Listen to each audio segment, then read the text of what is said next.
गुलमर्ग भारताच्या हिमालय पर्वतरांगांमधील पश्चिम भागात पीर पंजाल शिखरांमध्ये वसलेले एक छोटेसे गाव, ज्याची स्थापना 1927 मध्ये 2 ब्रिटिश अधिकाऱ्यांनी स्की रिसॉर्ट म्हणून केली आणि आज हे आपल्या भारताचे स्कीइंग कॅपिटल म्हणून नावारूपास आले.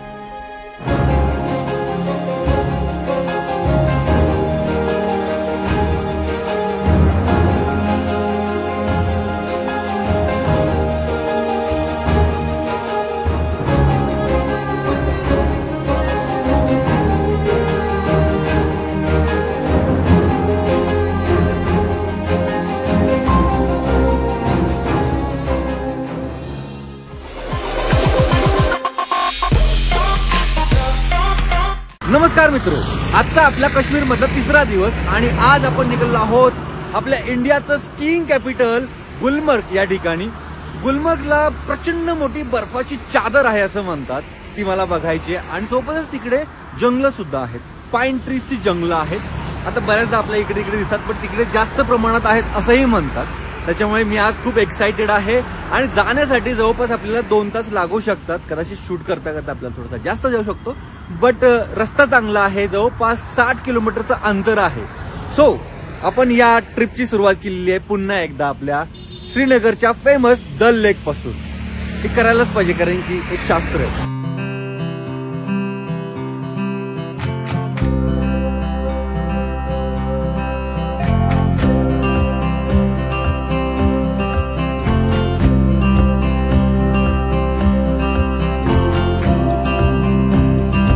मित्रो, आपण आता कुंजरला पोहोचलो आहोत.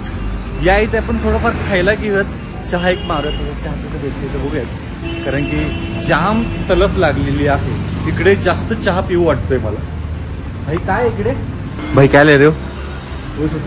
कल वाला तो बिल्कुल नहीं लेना है. हाँ कल वाला तो गड़बड़ी था. मीठा ले रहे हो? मीठा ऐसा कुछ ये ले ले. हाँ पेस्ट्री ले रहे हो? चलेगा. हा फायदा मित्रांनो, आपण ज्या कंपनी सोबत ही ट्रिप करत आहोत त्या कंपनीचं नाव आहे eTripto.in. तुम्हाला सुद्धा जर काश्मीरला यायचं असेल तर तुम्ही या कंपनीला प्रेफर करू शकता आणि त्यावेळी तुम्ही सांगू शकता की आम्ही JKV परिवाराकडून आलेलो आहोत. सो ह्या कंपनीचं या काश्मीर भागामध्ये चांगला जम आहे आणि श्रीनगर पासून त्या सगळ्या गोष्टी ऍक्टिव्हिटी ते प्लॅन करतील. तुम्हाला श्रीनगर पर्यंत स्वतः येऊ शकतात, जसं की फ्लाईटमध्ये किंवा तुम्ही ट्रेनने किंवा तुमच्या स्वतःच्या व्हेकलने सुद्धा येऊ शकता.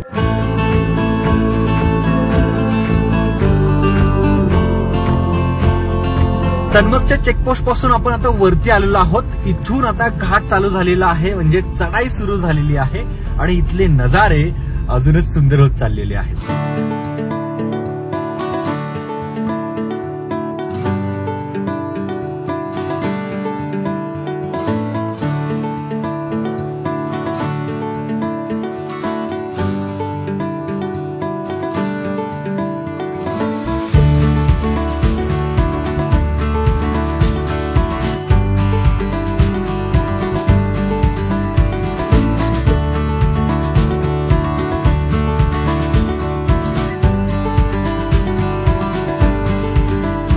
आपण आता गुलमर्गच्या वाईल्ड लाईफ सेंच्युरी मध्ये एंट्री केलेली आहे आणि या इथे बोट दिसतोय. याच्यावरती बघा कोणते कोणते प्राणी आहेत. बापरे, अस्वल सुद्धा आहे जपून.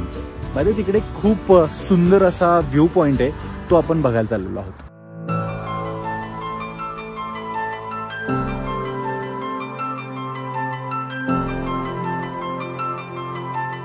फायनली मित्र आपण पोहोचलो आहोत हप्पा खातून व्ह्यू पॉइंटच्या इथे. आणि या इथून बघा आता समोर, ओ माय गॉड, पडलोच होतो मी. हा आहे तो नजारा. Look at that. विहंगम आहे ना, विहंगम शब्दाला साजेसं असं हे दृश्य.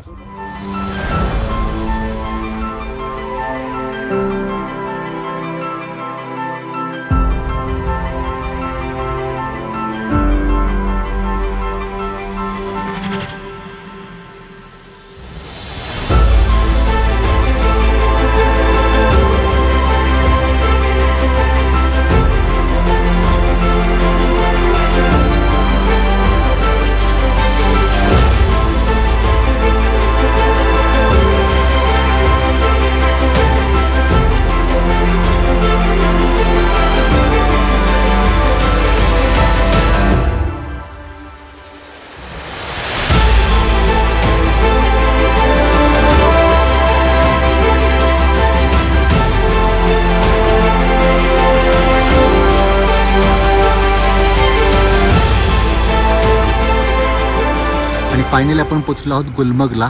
हा आहे गुलमर्गचा चेक पॉइंट. गुलमर्ग मध्ये एंट्री केलं या इथे आपल्याला दिसतंय अख्खं काश्मीर. हे बघा, माय गॉड, पूर्ण काश्मीर व्हॅली दिसते. नदीचं केवढं मोठं पात्र दिसतंय. सगळी घरं दिसतात या इथून दूर दूरपर्यंत. ते लेक सुद्धा दिसते. म्हणजे बघा, काश्मीर म्हणजे त्या श्रीनगर मधून सुद्धा हे गुलमर्ग दिसू शकते आणि इथून सुद्धा ते श्रीनगर दिसते.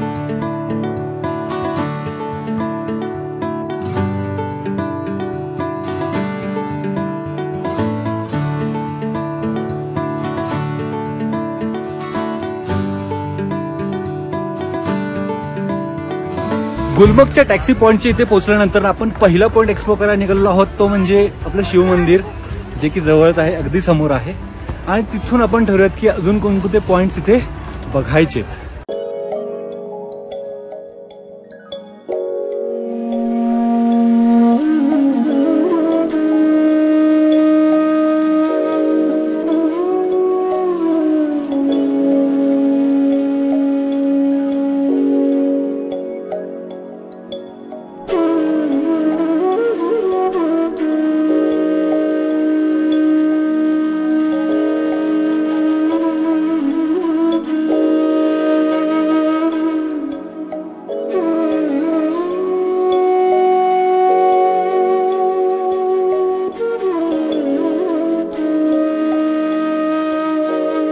महादेवाचं दर्शन करून झालेलं आहे.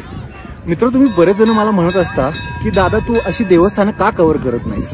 तर मित्र, असं नाही की मला ते कव्हर करायचं नाहीये. मला तर आपल्या हिंदू धर्माच्या ज्या काही पुरातन गोष्टी आहेत मला त्या खूप आवडतात. पण काय की एक सॅड रियालिटी सांगतो तुम्हाला, म्हणजे ॲज अ व्लॉगर म्हणून कधीही मंदिराच्या आतमध्ये कॅमेरा ती लोक अलाउड करत नाहीत. आता माहित नाही त्यांचे काय रूल्स असतील, बट त्या आवारात गेल्यानंतर जेव्हा मी कॅमेरा बाहेर काढतो तेव्हा तिथल्या लोकांचा बघण्याचा दृष्टिकोन जो आहे ना तो खूप विचित्र असतो. आणि आज तर इथे काय झालं, तर इथे त्यांनी बाहेर कुठेच लिहिलं नव्हतं की कॅमेरा नॉट अलाउड. म्हणून मी आतमध्ये रेकॉर्डिंग चालू केलं. आता मला काही ती आपली पिंड दाखवायची होती, पण त्या मंदिरातल्या त्या पुजाऱ्याने मला लगेच फटकारलं. तो बोलला की इथे अलाउड नाहीये वगैरे वगैरे. आणि नंतर तो खूप जास्त ऐकवायला लागला. मग मी त्याला म्हणले की भाई एवढं ऐकवायची काहीच गरज नव्हती, तुम्ही या इथे बोर्ड लावला नव्हता म्हणून मी इथे रेकॉर्ड करतोय. मग तो सांगायला लागला की ह्या ठिकाणाचं काहीतरी पावित्र्य असतं, या इथे लोक कुठल्या तरी श्रद्धेने नतमस्तक होत असतात, तर तुमचं काय फोटोग्राफी वगैरे चालेल. ह्याचा अर्थ त्या लोकांचा आपल्या ह्या गोष्टीकडे बघण्याचा दृष्टिकोन किती वाईट आहे हे मला समजतं. तेव्हा मला हर्ट होतं. नमस्कार. काय म्हणताय जेके फॅमिली इकडे पण? जोरदार जोरदार. कशी काय चालली ट्रिप? सुंदर सुंदर ना. लेह लडाख पूर्ण सर्किट केलं काय? Very nice. एकटे चालक काय? भाऊ आहे. दोघं जण. बाईक नाही कार. क्या बात आहे. तिकडून घेऊन आलं काय? पुढे. बाप रे, ग्रेट ग्रेट. छान वाटलं भेटून. तुम्हाला भेटून खूप आनंद झाला. थंड हवा सुटायला लागली, त्याच्यामुळे म्हणलं की शर्ट चेंज करूयात पहिला. आणि त्यात तो हा शर्ट जरा उठून दिसतो ह्या ग्रीनरी मध्ये, नाही का. बाय द वे मित्रांनो, ही जर ठिकाणं तुम्ही बघाल म्हणजे गुलमर्ग म्हणा, सोनमर्ग म्हणा किंवा पहलगाम म्हणा, ह्यांना ही लोक मिनी स्वित्झर्लंड म्हणतात. बर, निसर्गाने त्या स्वित्झर्लंड सारखं इकडे बनवलेलं आहे, पण आपण त्याची निगा किती राखतोय हा मोठा प्रश्न आहे. आता या इथे बघताय तुम्ही कितीतरी कचरा आहे, कितीतरी वॉटर बॉटल्स आहेत. आता हे काही इथल्या लोकांचा प्रॉब्लेम नाहीये, बाहेरच्या लोकांनी इथे येऊन हा कचरा केलेला आहे. आपलं इंडियन पब्लिक काही की नाही असली चांगली ठिकाणं डिझर्वच नाही करत, खरं सांगतो. म्हणजे कधी ते सुधारणार आहेत. आता प्रॉब्लेम काय आहे की हा जो अवेअरनेस आहे तोच लोकांच्या मध्ये जात नाहीये. जेवढा जातोय ती लोक इग्नोर करतायत आणि अगदी त्यांना अंगवळणी पडलेलं आहे. म्हणजे बॉटल संपली की असं फेकून देणं हे इतकं सोपं झालेलं आहे. त्यामुळे हा सगळा कचरा होतोय. सो स्वित्झर्लंडला मला जायची आता प्रचंड इच्छा झालेली आहे, कारण की तिकडचं नियोजन, तिकडच्या लोकांचं राहणीमान, तिकडच्या लोकांचं थिंकिंग कसं आहे हे मला तुम्हाला दाखवायचं आहे.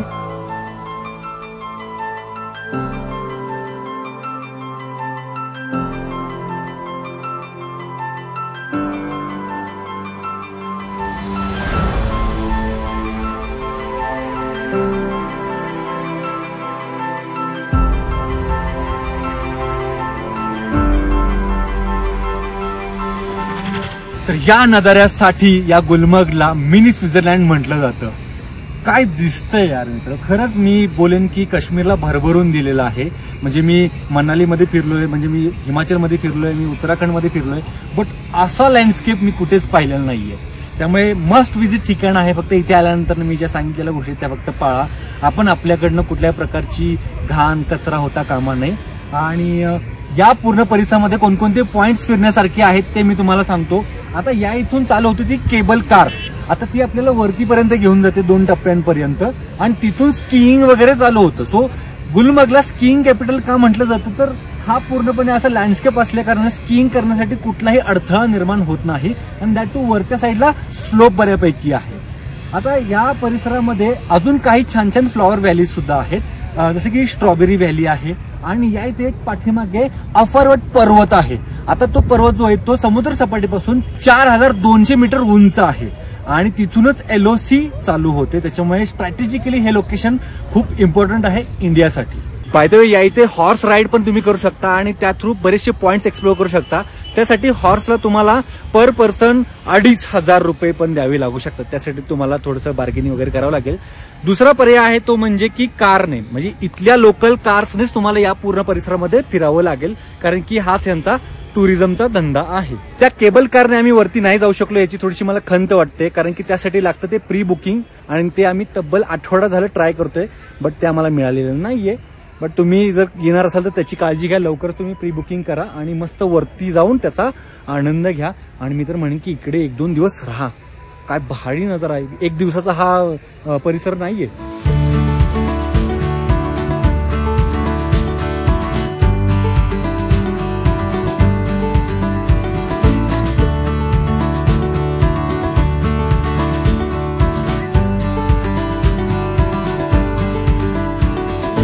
लकीली मित्रांनो आपल्याला गुलमर्गमध्ये फिरण्यासाठी परवानगी मिळालेली आहे आपल्या याच गाडीने. त्याच्यामुळे सगळे पॉइंट्स मी तुम्हाला दाखवणार आहे.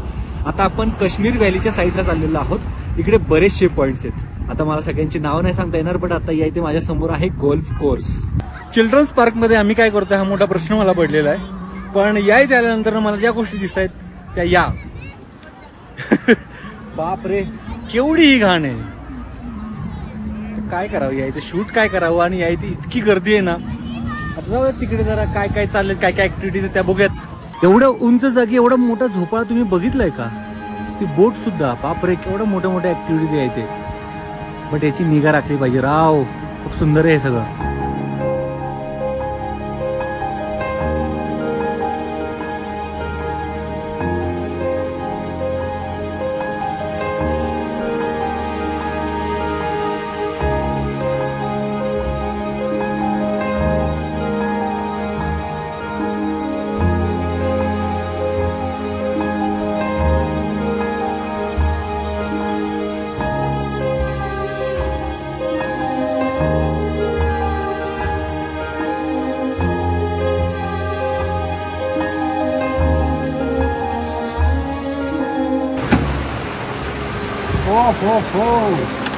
मित्र आपण निघालो होतो स्ट्रॉबेरी व्हॅलीच्या इकडे, आणि इकडे जात असताना बघा आपल्याला काय दिसलेलं आहे. मस्त छोटीशी नदी, याला वॉटर फ्लो बोलूयात, ओढा बोलूयात, पण किती भारी दिसतंय ना.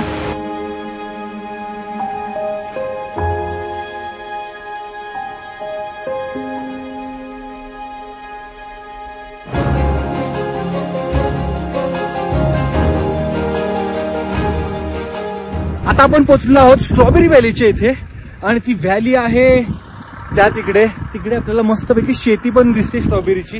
बघत आपल्याला खायला मिळते का. यहाँ पे कैंपिंग भी होता है? क्या बात है. कैंपिंग के लिए सर नाइट स्टे के लिए. हाँ क्या है चार्जेस यहाँ के? यहाँ सर 6500 डिनर ब्रेकफास्ट. हो एक दिन का. एक दिन का सर. क्या बात. मस्त व्यू आहे बट यहाँ पे. मित्रांनो या इथे आपण कावा चहा पितोय. या काकाने आपल्याला स्पेशल हा कावा चहा पाजलेला आहे. Thank you for that.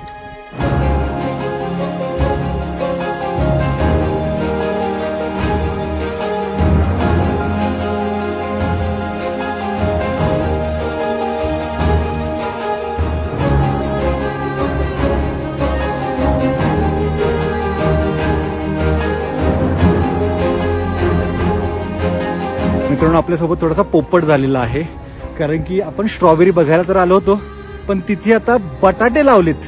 आता बटाटे काय खाली उकरून बघायचे का? त्याच्यामुळे आता नाही जाते. इथून आपण जरा दुसऱ्या कुठल्या तरी पॉइंटला.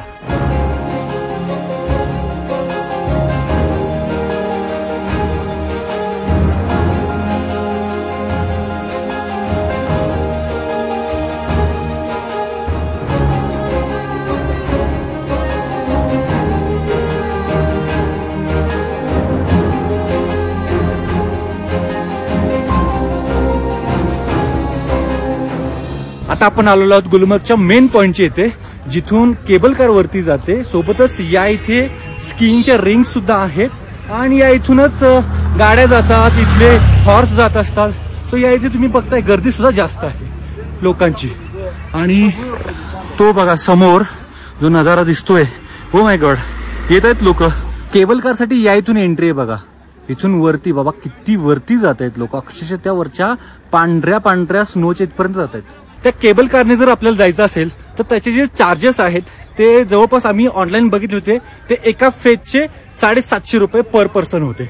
आता हे किती फेजेस आहेत ते आपल्याला बघावं लागेल. मी त्याची पूर्ण डिटेल, त्याची वेबसाईट, ह्या सर्व गोष्टी मी तुम्हाला खाली डिस्क्रिप्शन मध्ये देईन. सो आपण गुलमर्गमध्ये तिथून एंट्री घेतली, तिथे बघा शिव मंदिर दिसतंय. सो या इथून जर आपण लेफ्ट घेतला तर या भागामध्ये येतो आणि इथून केबल कार या साईडला आहे. आपण आता गुलमर्गला बाय बाय करून निघालेलो आहोत तनमर्गकडे, म्हणजेच आता पायथ्याच्या गावात. गुलमर्गचं पायथ्याचं गाव तनमर्ग बोलू शकतो, तनमर्ग ऍक्च्युअली. आणि इकडे एक वॉटरफॉल आहे ज्याचं नाव आहे ड्रंग, है ना? Drug waterfall. Drug, DRUNG drug.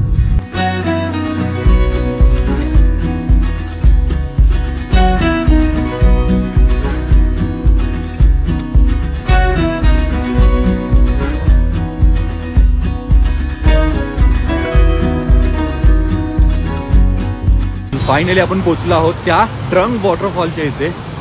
सुरुवातीला माझे काहीतरी वेगळेच एक्सपेक्टेशन्स होते आणि इथे येऊन बघतोय तर हे लोक याला वॉटरफॉल म्हणतायत. दाखवतो. हा आहे तो वॉटरफॉल. बोला किती पाणी आहे? त्याच्यापेक्षा पाणी तर ह्या नदीमध्ये आहे. तो बोलला की जास्त पाणी असते. आता हे पाणी सोडतायत कुठून तर वरती, मला असं वाटतं की तिथे टाकी आहे, तिथून पाणी सोडतायत. देवा पांडुरंगा, इकडे काय आहे बघूयात गॅलरी म्हणून. काय दिसतंय वेगळं? हो, हे तर खूप छान बनवलेलं आहे व्ह्यू पॉइंट. नदी तर खूप खळखळून वाहते ही. आता ह्या नदीचं नाव काय आहे आपण विचारूयात लोकांना.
वॉटरफॉलचं विहंगम दृश्य पाहिल्यानंतर ना आता तलफ लागली मला चहाची. प्रचंड तोंड कोरडं पडलेलं आहे माझं. वरतीच प्यायचं होतं पण तो बोलला की अंधार होतोय, लवकर लवकर चला.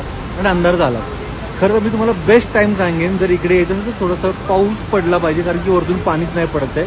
आणि दुसरी गोष्ट, जर गुलमर्गला जात असाल तर पहिल्यांदा इथे व्हिजिट द्या आणि मग वरती जा. आणि मग वरती तुम्ही सनसेट अनुभवून खाली या. आता आम्ही सनसेट अनुभवायचं सोडून इथे खाली आलो. थोडंसं उलट झालं आमचं. मस्त गरमागरम मॅगी आणि गरमागरम चहाचा आस्वाद घेऊयात आता. मित्र, आम्ही श्रीनगरकडे चाललो होतो आणि जाता जाता कौसा या गावामधून आम्हाला इतका भारी सनसेट दिसतोय. लवली यार, कसला कलरफुल आहे हा. मला तर आता राहतच नाही. मला असं वाटतं की मला तिकडे पुढे कुठेतरी शेतामध्ये जाऊन तिथून छान छान शॉट्स घ्यावेत. बघूयात, विचारूयात आपण.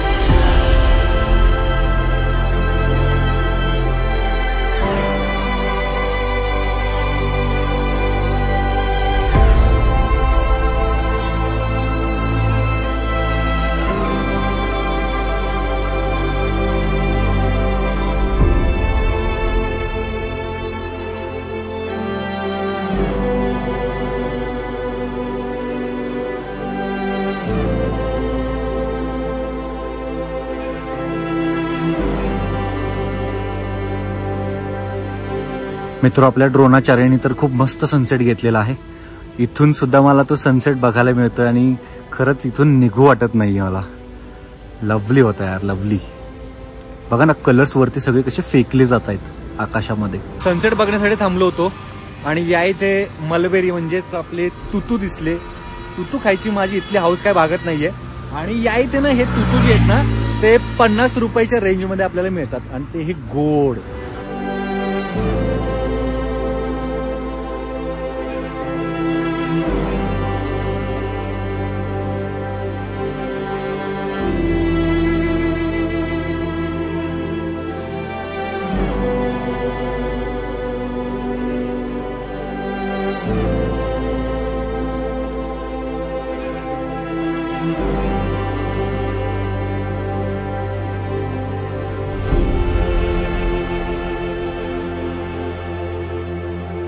आजचा दिवस गुलमर्गमध्ये स्पेंड केल्यानंतर ना आता पुन्हा एकदा आलो श्रीनगरमध्ये. खरं तर मगाचा सनसेटचा नजारा बघितल्यानंतर मला ह्या दल लेकची आठवण झाली, कारण की इथून तो नजारा काहीच्या काहीच दिसला असता. पण एनिवेज इथे आल्या आल्या मला मस्त कारंजा बघायला मिळाल्या. त्या कारंजा बघितल्यानंतर ना आता मला असं वाटतंय की हा व्हिडिओ पण इथेच एंड करावा, कारण की या व्हिडिओची सुरुवात सुद्धा आपण सकाळी इथेच केली होती. सो मित्रो, आजचा एपिसोड कसा वाटला मला नक्की सांगा तुमच्या प्रतिक्रिया खाली कॉमेंट करून. भेटूत लवकरच नेक्स्ट व्हिडिओ मध्ये. तोपर्यंत गुड नाईट.